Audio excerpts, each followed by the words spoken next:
ডেপুটেশনে আসা চিকিৎসক এবার হাসপাতালের চিকিৎসা পরিষেবা লাটে তুলে প্রাইভেট চেম্বারে দিব্যি রোগী দেখছেন। গুণধর এই চিকিৎসকের নাম সাদিকুর রশিদ।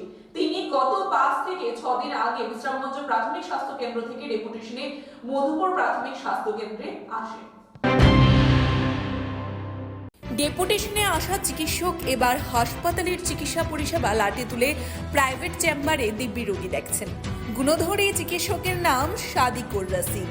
তিনি গত 5 থেকে 6 দিন আগে বিশ্রামগঞ্জ প্রাথমিক স্বাস্থ্য কেন্দ্র থেকে ডেপুটেশনে মধুপুর প্রাথমিক স্বাস্থ্য কেন্দ্রে আসেন। গুণধর চিকিৎসক সাদিকুর রশিদ বাড়তি টাকার লোভে হাসপাতালের ডিউটি লাটে তুলে হাসপাতালের পাশে প্রাইভেট চেম্বার নিয়ে ব্যস্ত হয়ে পড়েছেন।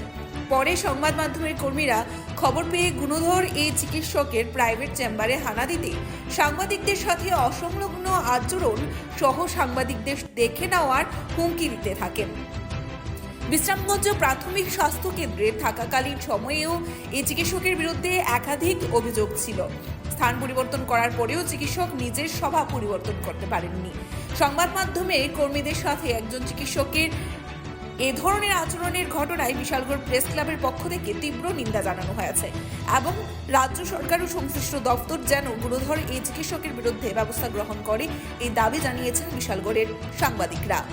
Bureau report, Tripura news 8।